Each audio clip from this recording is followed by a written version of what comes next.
There's a crabapple tree in the woods next to our house. I've walked past it hundreds of times and never noticed it before. And it's not a small little sapling.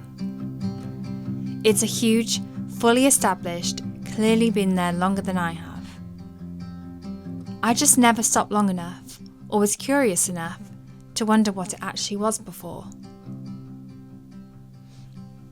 Each year, I've watched it blossom, fruit, and drop its leaves without really seeing it. Too caught up in my own world, my own little dramas, to notice what was happening right in front of me. When I was 20 and first moved to a city, the only thing I ever paid attention to, weather-wise, was hot or cold. Coat or no coat. Would I freeze on the walk home from the club? I never thought about seasonal changes. I can't remember ever stopping to notice the leaves turning orange or the flowers blooming in summer. I just didn't see any of it. The quiet magic of nature. Everything was always go, go, go. I was rushing everywhere, doing things because I had to, never because I wanted to. There's nothing I love more than giving people something that I've made. I love a homemade Christmas gift. And Christmas is coming, and last year we actually did some rosemary infused oil because we have rosemary, like loads of rosemary at the front of our house, so we did that. And the year before, what did we do? Oh, I think we did blackberry jam, because we foraged some blackberries. And this year we're going to do crabapple jelly because we found a crabapple tree.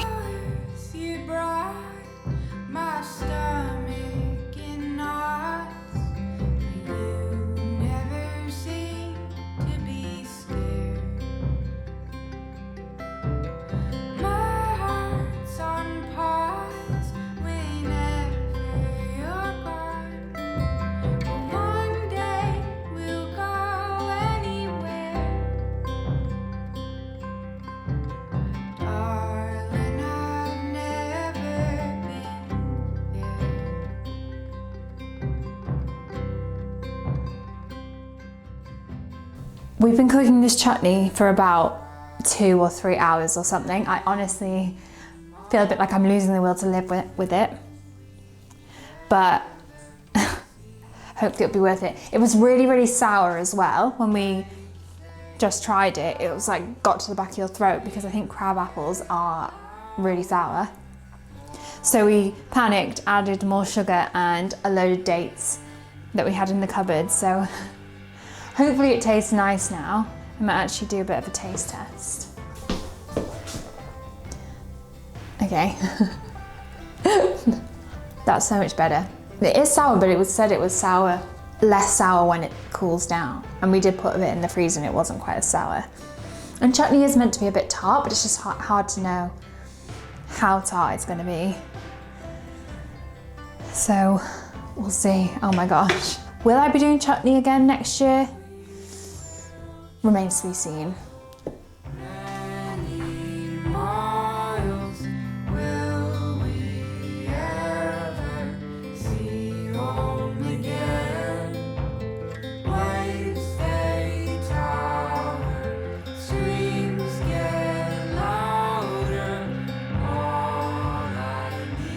Look at how filthy she is.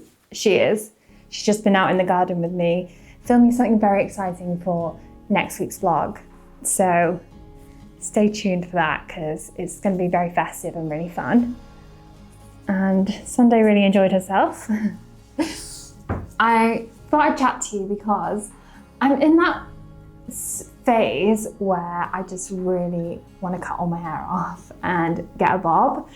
And the last time I had a bob was just before lockdown. And so I grew it out because I couldn't get to the hairdressers basically, so then it grew out. And I hate the in-between stage and where it kind of sits here. I don't like that on me. So I ended up telling my husband never to let me ever cut it short ever again. I've had long hair for about 4 years now, and I'm trying to grow out my colour because I really hate the brassy tones at the ends. And So I just want to go natural. I've got some greys, but I kind of just want to embrace it. I think it's quite cool to just embrace your natural colour. And I think it suits your face as well, because it's just a natural process. And I think it suits your colouring. Whereas if you're trying to dye your hair constantly, it just naturally wants to go more orangey because of the hair dye when it washes out or fades. So that's why I want to grow out my colour. For it to get to this length now and be all my natural colour, it's going to take 4 years, which is a long time. And I've tried to dye over it, and it's just a constant battle. So I'm feeling like I want to cut it, but then I don't know if I do want to cut it. Will I regret it? Should I just keep growing it out as it is? It just feels like a really big decision, and it's probably not that deep, and I'm just driving everyone around me absolutely mental. With me just talking about my hair, I've been so self-indulgent over the past week or so. But yeah, someone actually messaged me because I put a poll up on Instagram, and she said, sometimes you just want to change, and that's okay. And maybe I just do want to change. Maybe it is time for a change. The only thing I think is with when you get short hair is it changes your wardrobe, it changes how things look on you, which isn't a bad thing, but I'm just trying to think, does it go with my style? Is it more fashiony than I am? Because I'm not very fashion. I'm more country bumpkin, I guess. Then there's like, am I just going through something and I think that cutting my hair off is going to be the answer, when really, maybe I just need to talk to someone. So yeah, that's kind of where I'm at. But let me know what you think. Like, have you cut your hair off and then loved it or regretted it?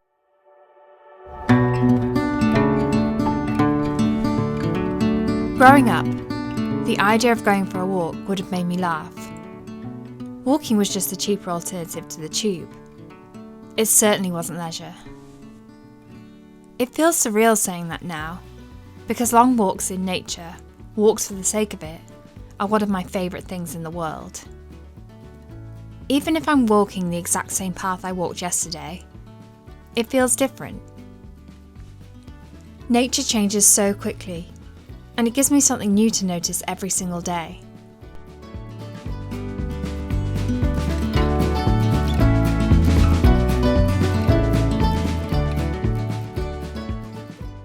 I'm so muddy. This walk is a really muddy one because it's been raining the past couple of days.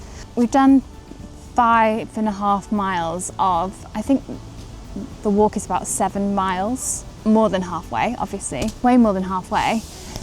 And we've decided to stop for something to eat. I'm not as hungry as I was this time last week. Last week all I could think about was the food.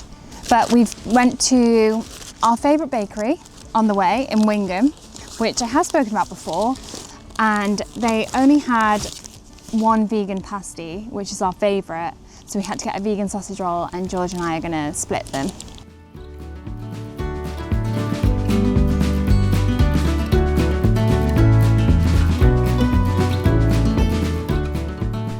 I was pretty miserable in my 20s. I struggled with my mental health. I didn't know who I was, and everything felt chaotic. I self-medicated with parties, toxic relationships, and fake friendships. In my 20s, life felt like a runaway train, things happening to me, not for me. But now in my 30s, everything feels calmer, quieter in the best possible way. Now I'm more of an adult. I found happiness in the last place I ever thought I would, here in the countryside, in the stillness I used to avoid. I'm truly grateful for what I have now, and the things I once found boring, I now find exciting. My life has slowed down, so my eyes have slowed down too. They finally adjusted to the world around me. And even after a few years of living here, I'm still discovering things I never noticed before. Like an old crabapple tree that's been quietly existing the whole time. Just waiting for me to look up and finally see it.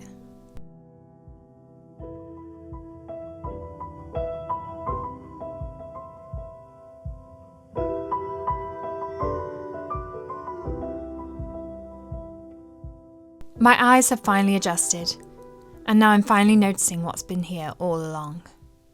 And it feels really good.